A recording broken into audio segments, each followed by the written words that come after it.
I find it fascinating. I was looking in Christian's room towards the end of the film, and there's a poster on his wall for the Chronicles of Riddick. And I was wondering what the choice was there, and is that something that he liked growing up, and do you know his movie taste? No, I mean, that was something, there was a sort of limited discussion with the sort of art department about what would be up there, and they ran some stuff by me, and some stuff I just thought would be kind of funny to get up there. There's also a film that's made by Universal, so there's that sort of, and the timing was right, so that sort of played into it a little bit as well. And there's also a UFC poster where they have your mom's picture. I was just wondering, like, does that mean that Christian is like into UFC, or is like?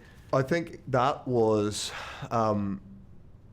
Foley had a real thing about wanting Christian to come across as a little bit tougher. He wanted physically to be a bit more imposing in this movie, and to show that he could sort of handle himself, and it was a bit rough. So the idea that maybe he was into like ultimate fighting made sense to him. That's awesome. Yeah. Now, I just recently got married in October, and this is something that I find interesting because, like, even if I hug somebody, I want to go home and say, Lauren, I hugged a girl today. It's okay. I was wondering, like, when you have to do a movie like this and you're married, and you have to shoot scenes like that, is that something you like? Do you have a discussion? Do you say, I have to shoot these scenes? I mean, I can't imagine what that's like.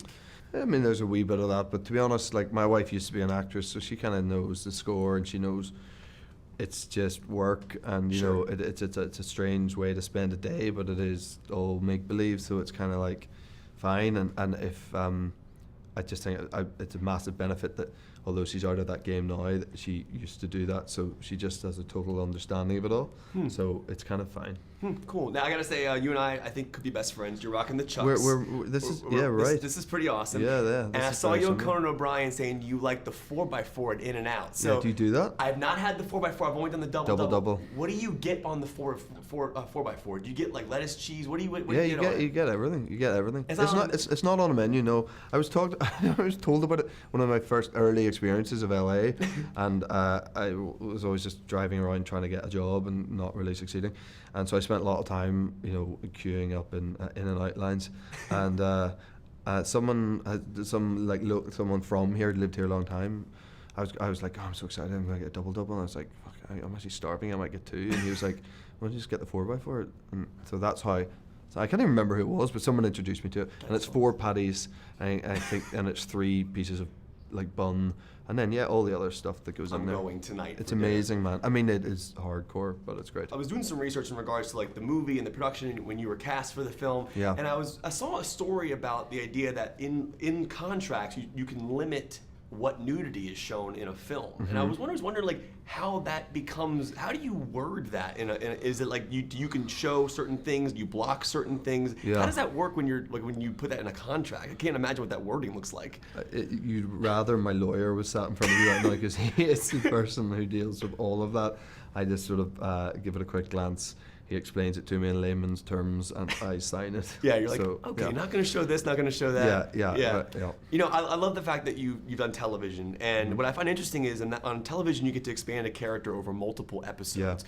But within this film, you shot both 2 and 3 at the same time. Yeah. And I'm wondering, emotionally, could you compare and contrast the difference of jumping from second movie to a third movie in one day? And do you remember a scene specifically you shot in 3 that you also had to shoot in 2 in the same day? Yeah, there was lots of days like that. I can't specific what scenes it was, but there were lots of days like that. And actually for me, I think Dakota would admit this herself, it was more jarring for her because she's never done television before, and I've done a fair bit of it, and something like The Fall in the first series, we would have days where we'd shoot scenes from all 5 episodes, and a lot happens in those 5 hours of television. Your arc so is crazy. It's crazy. So I think I'm a little bit better at getting used to where your head's at, but you just have to be constantly sort of reminding yourself of where you are. It's tricky, but it's just one of those things that it financially makes sense to not have to go back to some location 3 months later when you could just shoot it on the day, but it's kind of fine. Well, sir, you are awesome. It was a pleasure meeting you. Thank you for talking to me. So I know this story derives from fan fiction, and I find it interesting that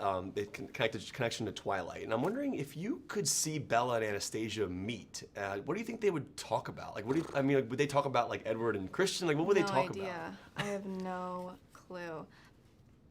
I don't know.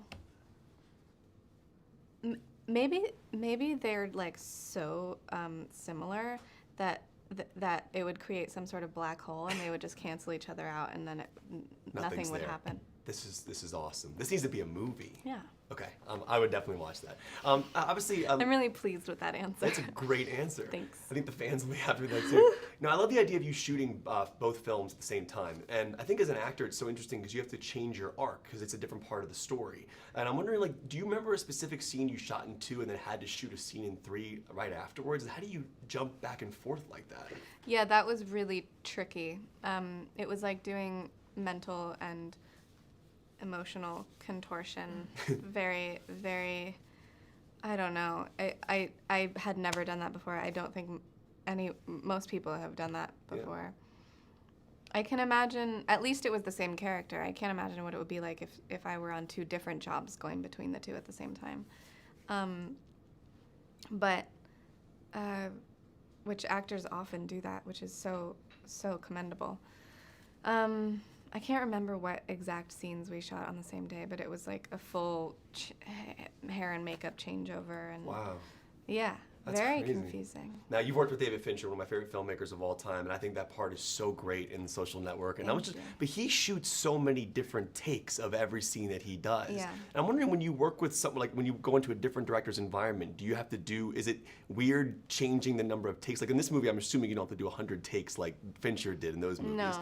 Yeah, that'd be really awkward if Fincher was directing. Yeah, well, it's a completely different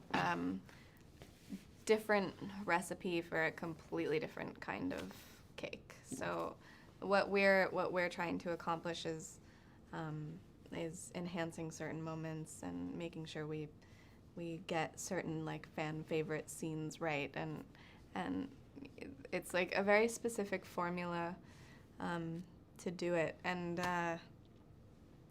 there's not a crazy amount of setups. There's not, depending on the scene, but not an insane amount of takes either. Normally like 3 or 4 and we're good. Yeah, my wife was excited about the kinky F-word line. That was that was a pretty good line. I like that. That's funny. That was funny. I love the line you say that this is not a relationship. This is an ownership. Mm-hmm. And I love that this character is so strong. That's what I love about watching her, because like it is interesting because you feel you want her to help him change. I'm wondering, is playing a strong character and you have fans watching that, what does that mean to you to have people like connect that way and see a strong female character on screen in this type of film?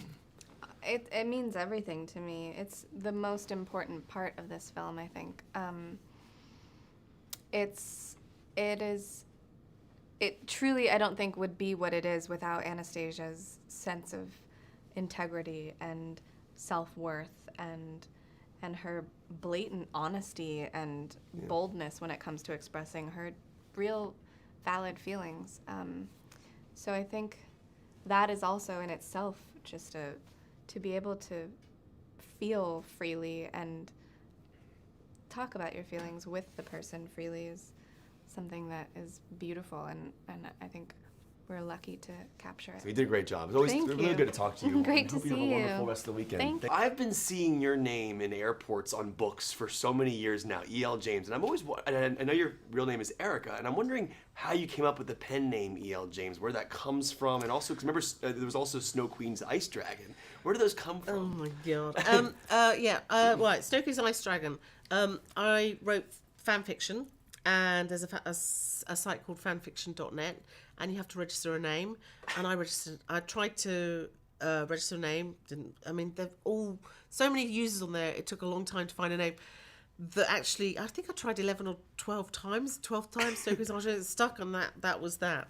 In terms of E.L. James, I thought I'd publish these books because the fan fiction became so popular. I was worried that someone would take all the ideas and do something, so I published them to protect them. I thought I'd continue working. I worked as a production executive, production manager, head of production for a small independent television company. I've worked in television all my life. Oh, cool. And I would continue doing that and maybe write on the side as I had been doing. So I came up with a pen name, and James, my father's name was Alistair James Mitchell. My grandfather's name was James Mitchell. My eldest son has the name James in his name, so I just went with that. And then does the E.L. mean anything? E is Erica, and L is my middle name. That's awesome. So there we go. I've been waiting to ask you this for years now. This is so cool.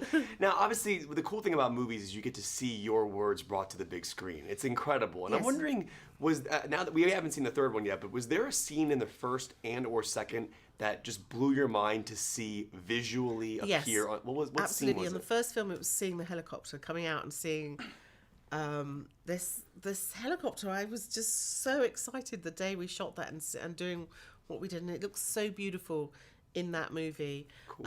And in this film, what would be the standout moment? There's the stuff that we did with the yacht.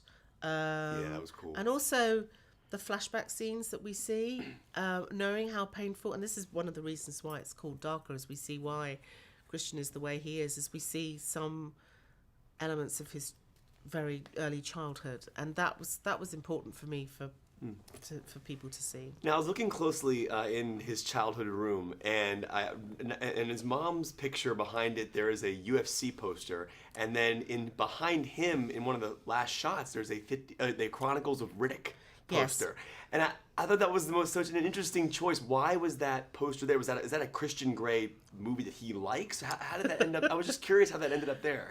You'd need to speak to Cal, our set decorator, about. I'm not going to mention the Riddick poster because I said, why wasn't it Trainspotting or something like that? For God's sake. Are you a Danny Boyle fan? Are you a Danny Boyle fan? Oh, huge Danny Boyle fan. Oh, you are awesome in life. Have you seen Trainspotting 2 yet? I haven't yet. No. Neither have I. So I was just curious, like, do you have a developed taste of what Christian might like in movies? Like, I was wondering, because that seems like something maybe he liked in his childhood. Yes, absolutely, and it wouldn't be the Chronicles of Riddick. But anyway, that was one of those things. He would have been more Reservoir Dogs, and that kind of Tarantino. Yeah, absolutely.